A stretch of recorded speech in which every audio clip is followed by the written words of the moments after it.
Thank you all so much for being here. Really means a lot.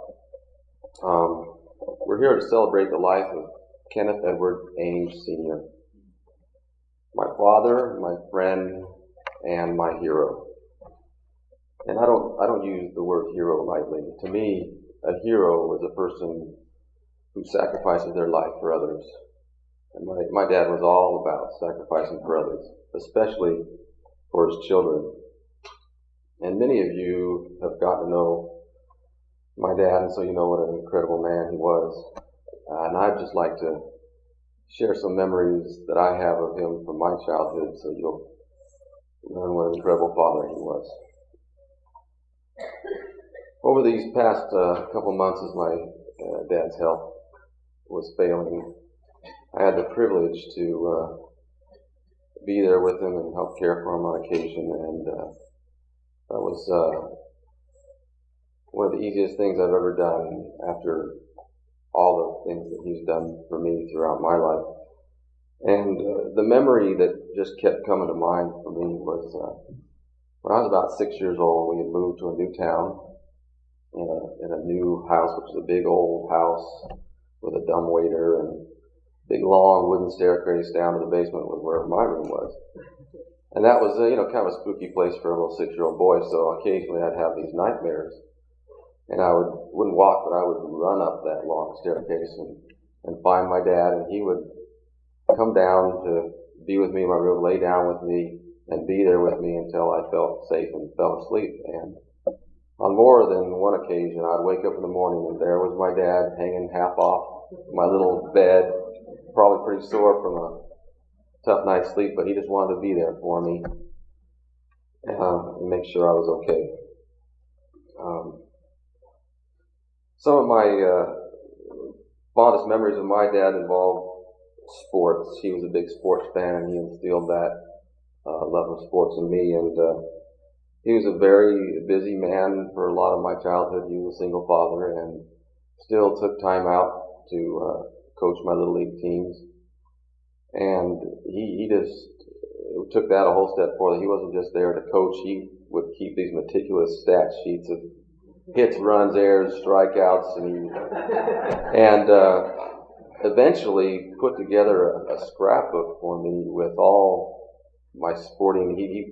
Every clipping, if it had any mention of my name or reference to me, he cut out and put in his scrapbook. And I still have some of those little stat sheets from Little League days in my scrapbook as well. And he worked as a college administrator and would teach night classes as well. But I cannot ever remember him missing one of my games. And he also was kind enough, when I was old enough, probably about 7 years old, to teach me the game of golf, which has been quite a gift and a chance for us to share a lot of time together on the golf course.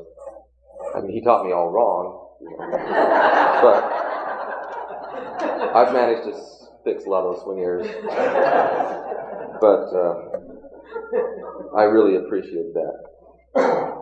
And my dad was also a very affectionate and loving man, for those that knew him well. And one memory that came to mind about that was when I was graduating from 8th grade, and my dad was president of the school board.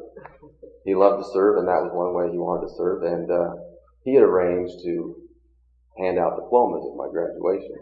And you have to understand, when you're in 8th grade, you're not even supposed to have parents. And it's just much less an affectionate, loving one like my dad.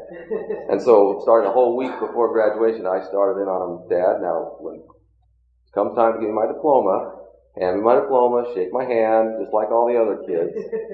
And so he would just say, well, okay, we'll see. And we'll see, that was like taking the fifth for my dad. It was like, Dad, can I have a bike for my birthday? No, we'll see, non-committal all the way. And so I knew I was in trouble. But the day came for graduation, my name was called, and I'd get up there to get my diploma, and a big old hug and a kiss right in front of the whole 8th grade class.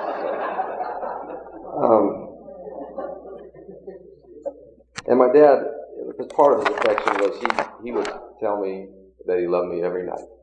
And believe me, there were times when I was growing up, I wasn't the most lovable kid in the world, but he still would always say, "I love you, son," every night before I went to bed. And he not only said it, but he showed it. And after years of being a single parent, I have to admit that I was so happy when my dad finally met Barbara. He had 20 years of marriage to a wonderful woman, and a woman who he described in his own words just last week as the love of his life.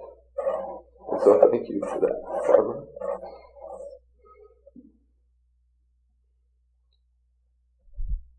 One of my dad's favorite movies was It's a Wonderful Life with Jimmy Stewart.